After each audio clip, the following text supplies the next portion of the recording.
그런데 왜 그런 환경에서 큰 MBC 이진숙 기자가 왜 이렇게 됐을까요? 제가 물어보고 싶은 거예요. 예. 왜냐하면 노조를 만든 해쯤 아마 입사했을 거예요. 그리고 노조원, 그땐 뭐 기자 입사하면 다 이제 유니언샵 같이 다 노조원이 되는데, 또 그 중에서도 특히 노조 활동을 뭐 파업할 때 그 아주 성실하게 열심히 투쟁한, 그래서 이제 나중에 최문순 최문순 사장이 그런 얘기를 했다고 해요. 단식 투쟁을 하는데 그래도 마지막까지 제일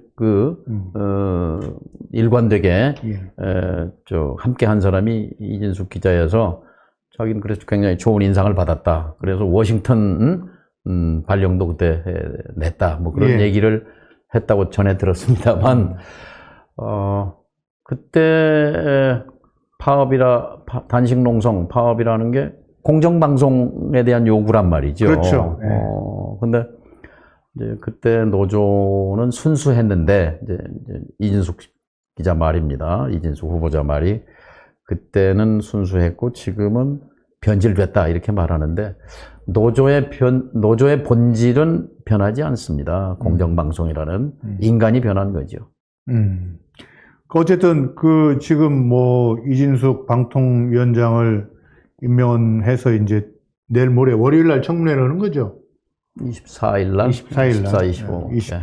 이틀간이나 청문회를 하는데, 이게 이제 이동관 씨나 김홍일 씨에 이어서 세 번째 돌려막기 인사란 말이에요. 근데 그걸 알면서도 쓰다가 버리는 인사인데 왜 그걸 수락했는지 참. 지금 대한민국이 정상이 아니잖아요.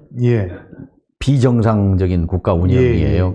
아주 단적인 예가 이제 방송통신위원회입니다.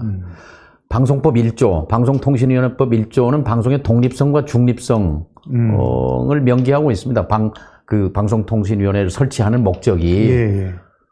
그런데 지금 이 방통위를 가지고 KBS 사장을 쫓아내고 입맛에 맞는 사장을 임명하고, MBC도 역시 그렇게 장악하고자 하는 이제 통로로서 방통위를 이제 지금 위원장을 세 번째 갈아치우고 있는 건데요. 이런 식의 이제 상식을 벗어난 국정 운영입니다. 근데 상식이 가장 무서운 칼이에요. 미국 독립혁명에 불을 붙인 게 토마스 페인의 상식론입니다. 커먼 센스. 독립이 상식이다. 왕제, 군주제가 상식이 아니고 공화제가 상식이다. 이게 이제 이주민들 가슴에 불을 붙인 거거든요. 근데 상식과 혁명은 뭐 좀 궤도가 다르죠. 상식은 이제 일상생활에서 통하는 거고, 혁명은 큰 변혁의 시기를 얘기하는 건데, 그 상식이 화가 나면 혁명을 부르는 거예요. 근데 지금 완전히 지금 상식이 무너져 있는 대한민국이고, 그 단적인 예가 방통위 위원장 지금 사퇴하고 또 임명하고, 사퇴하고 임명하고 탄핵하고 하는 국면입니다.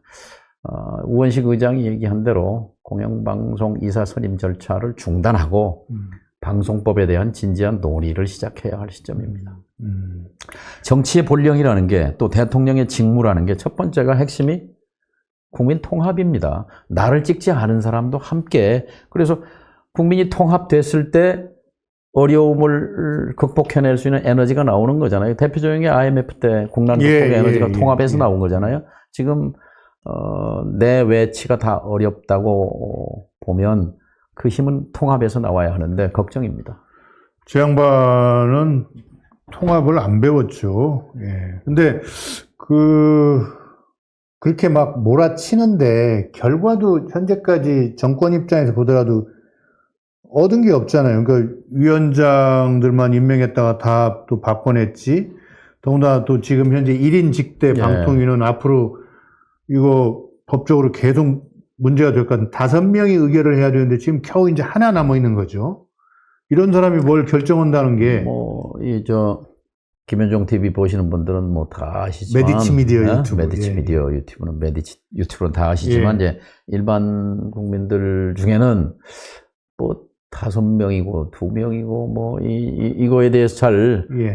이제 관심이 없으신데 핵심은 그거죠. 우리가 가령 뭐 축구 모임을 하든 뭐 반창회를 하든 동창회를 하든 마을 모임을 하든 회원이 5명이면 또 뭐 결정을 하려면 3명은 모여야 되잖아요. 해야죠. 그게 일반 상식이고 일반 원칙이잖아요. 일반 법칙이지요. 예. 그런데 5명이 회원인데 둘이 모여가지고 결정해서 막 그것도 한 중요한 결정을 77것이나 해치웠어요. 그러다가 지금 그것도 이제 그나마 한 사람인데 또 막 진행하는 거예요. 그 사람은 이게 자기 나중에 감옥 갈 거라는 걸 알까요? 저도 아는 이상이십니다. 그래서 그저께 이제 그 상임위원회에서 이거 당신 지금 위법하고 있는 거다. 탄핵 대상이다. 직무대행도 탄핵할 수 있다. 뭐 그런 지적을 했습니다만, 예. 탄핵감이죠. 그러니까 임명권자에 대한 충성도 좋지만 자기도 상식이 있을 거고, 그 다음에 이렇게 했을 경우에 사후에 어떤 것이 돌아올지. 저도 그래서 좀 다른 얘기인데요. 예. 공부 잘하고 막 인류대학 가고 법과대학 가고 뭐 사법시험 합격하고 한 것이 예? 그렇게 크게 우리 사회에 도움이 안 된다. 예? 이재명 대표와 가까울 수밖에 없는 사고십니다. 아니 이게 제가 상식적 사고를 하는 거예요. 우리 윤 대통령을 봐도 그렇고 지금 방통위원장 직무대행하는 분도 봐고 공부 잘하고 다 명문대학 법과대학 나오고 다 사법시험 합격하고 검사하고 판사하고 그런데 막상 이 중요한 직책을 맡고 보니 이 상식선에도 못 미치는 거죠. 그런 말도 있습니다. 예전에 왜 어떤 엄마가 이렇게 길거리에서 종이를 이렇게 리아카에 끌고 가는 할아버지 할머니를 보면서 자기 애기 보고 너 공부 안 하면 저렇게 된다 나중에 아주 그 말도 아닌 비하적 발언했는데 요즘은 그런 말도 합니다. 야 아무리 좋은 대학 나와서 뭐 시험 합격하고 해도 사회적 의식 갖지 않고 사회에 대해서 계속 업투데이트 하지 않으면 아무개같이 된다. 그런 얘기가 있을 정도입니다. 지금 그러면 이진숙 청문회에서 하실 말씀들을 일부 좀 하셨어요, 지금.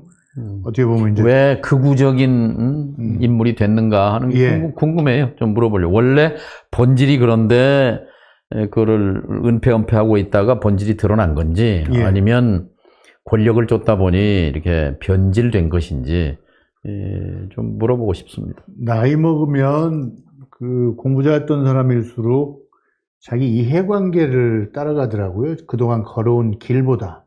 모든 사람은 다 이해관계 포로죠, 산물인데. 대체로 그렇죠. 우리가 어렸을 때 부모님으로부터 그런 얘기 듣잖아요. 그래도 경우 있게 살아야 한다. 경우지게 살아야 한다. 기본이죠. 기본은 지켜야 되는 거지.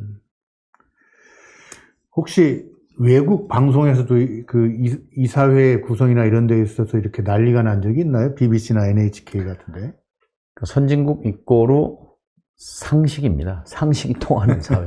NHK 이사가 12명이에요. 예. 또 BBC 경영위원회도 12명입니다. 12명의 이사인데 각 지역별 또 각 분야별 대표성을 가진 분들, 특히 NHK 경우는 국회 중의원과 참의원의 동의를 받게 돼 있어요. 그래서 이제 NHK가 공영방송으로서 위상을 확보하는 거고요. 그러니까 결국 소유 구조, message is ownership이다, 뭐 그런 말도 있습니다. 누가 소유하느냐에 따라서 이게 이제 논조가 달라진다, 이제 그런 뜻이기도 한데 정말 공익에 복무하기 위해서는 권력으로부터의 거리, 그다음에 자본, 상업 자본으로부터의 거리, 이걸 유지하는 것이 공정방송, 공정언론의 핵심이죠. 그 말씀은 저도 공감합니다. 사실 IMF를 거치면서 우리나라 언론들이 상업자본에 많이 종속이 됐죠. 권력과의 관계는 여전히 참 고민인데, 그래도 요즘은 전에 비해서 많이 밀리는 것 같아요. 그러니까 권력을 그 다음에 상업자본을 돈, 그 다음에 언론을 말이라고 한다면 힘과 돈과 말이 상호 물고 불리는 균형을 이루는 게 현재와 균형이죠. 예, 네. 바람직한데 지금은 권력과 상업자본이 너무 그 말을 그 대목에서 참 아쉬운 게 있어요. 왜냐하면 요 전임 정부 때 예, 청와대도 민주당, 예. 국회도 민주당이 민주당. 21대는 180석까지 예, 했잖아요. 예, 국회에서 방송법 개정안을 예. 처리할 수 있었거든요. 예, 하려고 했거든요. 예. 근데 그때 청와대가 제동을 걸은 걸로 압니다. 그 방송법은 뭐냐면은 지금은 이제 그 MBC 방문인 9명, KBS 11명이면은 이제 6대5, 5대4 하면은 이제 자기 편 사람을 갖다 꽂는 건데 그렇게 하지 말고 이 숫자를 좀 늘리고 뭐 15명, 20명으로 늘리고 그다음에 60% 그러니까 가령 15명이면 뭐 9명 또는 이제 9명 같으면은 5명이면 60%가 아니잖아요. 예. 6명이어야 되잖아요. 예. 그러면 그렇게 되면은 6대3은 돼야 되니까 5대4 갖고 안 되니까 그러면은 꼭 그 친여 인사만으로는 안 된단 말이죠. 그러면 상대방의 동의를 엔도스가 있는 그렇죠. 동의하는 상대방. 그러니까 아주 이진숙 같은 인물은 안 되는 거죠. 예를 들면 그러니까 비토권을 서로 주는 거죠. 그렇죠. 이제 그때 했어야 합니다. 근데 그것을 그 좀 참 안타까운 대목이에요. 잊고 그러니까 있었던 일인데 2020년 총선부터 2022년까지의 그 2년 동안에 그렇죠. 이걸 했어야 된다. 그때 국회에서 그거 하려고 했습니다. 저는 그렇게 예. 알고 있는데 나중에 왜 안 됐는가를 알아보니 청와대가 반대했습니다 하는 건데 그거는 우리가 이런 실패를 되풀이하지 않기 위해서라도 성찰할 대목입니다. 민주당이 달라진 민주당이 좀 해야 되는 일 같습니다. 예. 나중에 또 집권을 하더라도 그렇죠. 지금 이 발언이 예. 다 누군가는 기록하고 있을 건데 예. 민주당이 집권하면 맞아 지난 정부 문재인 정부 때와는 다른 자세를 좀 정파적 시각에서 국가를 운영할 것이 아니라 예. 좀 더 역사를 보고 대화해야 합니다. 그리고 예. 대한민국을 좀 더 나은 세상으로, 좀 더 나은 사회로 만들기 위한 그런 치열한 진정성이 요구된다고 생각합니다.